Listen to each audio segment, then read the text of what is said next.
north in U of T area again. Just wanted to show you some pretty awesome buildings here. Okay, so this is a great example. You can see the reducing grade, and then you can see down here on this side of the building where it's right opened up to reach probably the original height, if not the first floor. And then here we have it, guys. Just a crazy amount of columns, and well, I call them columns, or maybe not quite columns, but they could function. But anyways, the same sort of idea of like what we've come to expect from this design. Okay, there's a bunch of other spots. Now across here, very close to that's Queen's Park. This is an incredible building as well. I will definitely do a little piece on this building because there's something about it for sure. Again, here we go, guys. I'm going to take you up here. So now we got the other side. You see the mud flood evidence. It's been dug right out. And this is a newer building, which is also interesting enough, and I wonder if this design outside on this building here has something to do with sound. The cast iron resonating shapes. This is a really neat courtyard back here. So here we have it, a completely sunken door. Now yes, it's been excavated out so we can use this door here. But is this the design? You're going to put this kind of incredible doorway here, but leave it below grade so far. But this is this grand entrance, and yet it's basically hidden back here down in the ground, which I find kind of crazy. And we got more of the same in this little courtyard of just of sunken buildings you see down there. I can't get there, this construction fence here, but there's definitely a drop there as well. Pretty awesome. I got something else to show you guys in just a minute, but this is the back side here. As you can see, another crazy pronounced doorway here, completely lower than the doorways out front. You can see you got to take a bunch of steps down. Yet another, all of UT is completely mud flood. Okay, I'm gonna go show you something else. I gotta put my hands back on my gloves though. This is Canada in March. See you in a minute. This is called the McMurrick building. Check the date on it. This has been one of the more impressive evidence of mud flood buildings that I've noticed at U of T here. So you see we got an entrance here, and as I walk up, I'm going to peer over this little railing, and you can see that there's, well, we got a bunch of construction over here, but here's an entrance, right, and then bang, now we have the next floor down here.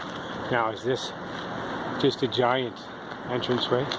That would have been doors that go all the way down to that level, and now this has just been built up and excavated out. I just find this really interesting. You can see everything kind of goes up to street level over here. This is up about 10 feet or so, I would say. But again, crazy building, guys. We've got our columns. We've got interesting, almost like star shape around these empty spaces here. Like, you know, they're supposed to be windows. Did they get blocked up? I don't know. It says there 1921, I believe. These blocks just look so much more aged to me than that. I'm not an expert on aged stone, but I'm surprised. If anybody wants a little mud flood tour, come downtown Toronto and check this place out. It's got incredible buildings. Again, this is exciting for me, guys. I'm noticing on Queen's Park. Here we go. I'm going to zoom in a bit closer to the rows here. Okay, those are columns going into the center and creating some type of energy wheel. I see it all the time now, columns supporting the spokes on these wheels.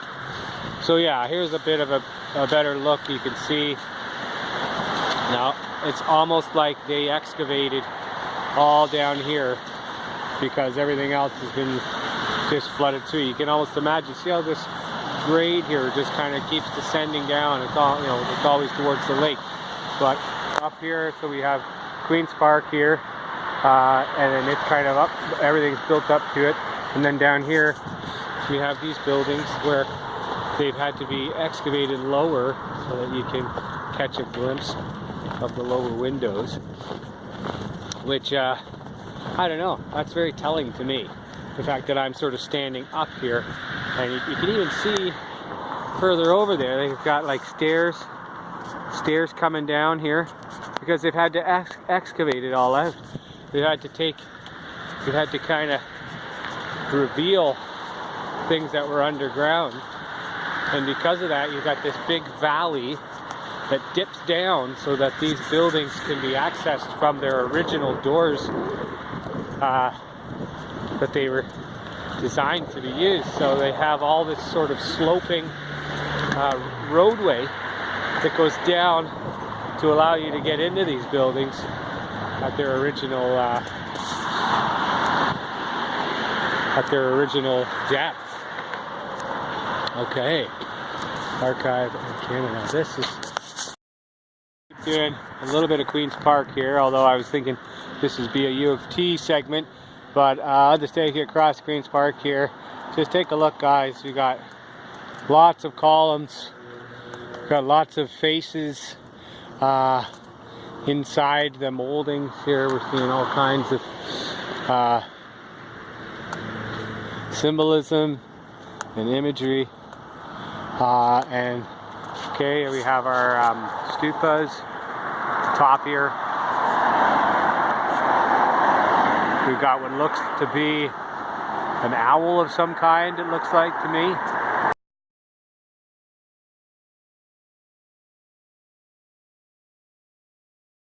This is the Archives building. Some awesome statues of some of our notable men. But again, so this is the front, is it? Yeah. And what's that? What is that? Is that what it was designed? So it's this valley here.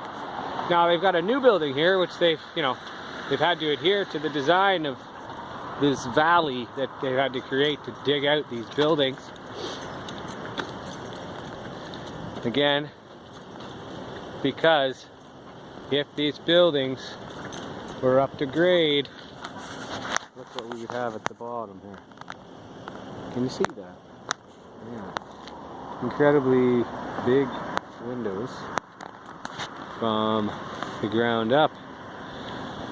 And we are not seeing those buried because they dug it out. But should we be at what street level for us here in Toronto, the city level? I'm pretty much standing. I mean, it's a little bit raised here on Avenue Road, but I'm pretty much standing at what is considered the street level. And again, there's Queen's Park with its sunken doorways and sunken windows. And then on this side, you can clearly see they've had to dig all this out, and then they've even put their newer building, or maybe it's just new windows, I don't know, to coincide with this kind of build idea. I'll go across to Queen's Park. This is almost too much to look at. Okay, now seriously, guys, why do we got to put all these extra columns together? Why is that an important thing? Look, we've even got columns here. It's like on the smokestack. We got like a quadruple column line up there. Look at that. Anyone ever have a remote control car? You ever put a battery pack in it? Look at that. It's like I don't understand. I mean, I get it. Design, but why is the same thing over and over again? These faux columns that aren't really support columns, but they have to be round and they have to be grouped. So what's that all about? Why is that the look? Anyways, back to the other side, to the west side here. Yeah, guys, U of T. I know I've gotten lots of footage of it. Just take it all in. It's something else. It's you can see here this whole dig out here. Look how the hills roll around the buildings. Look how it definitely, from this vantage point, looks as though it's just got these rolling mounds, and you can just imagine where they had to carve it out. I mean, this street level, this bridge is, you know, going right over, but it's not that high off of, you'll see, not that high off of, say, where the park is across here, which is the normal street level. But from this bridge here, you get a good sense of just the, like, how it's been all made accessible through excavation. And then you have these incredible buildings with resonators and stupas and all the resonating symbols that we've come to know in our research, guys. Beauty day, eh? Indeed. Indeedles. Okay, man. Oh, look at those smokestacks. Amazing. Love it. Oh, I'm glad I came up this way today. 10 minutes from my house. I'm a lucky guy. Incredible. All right, guys. Well, I got to get to editing. Got to put something out this week. Thanks for joining me here. And yeah, keep your eyes open. Keep the research going. All right, see you soon.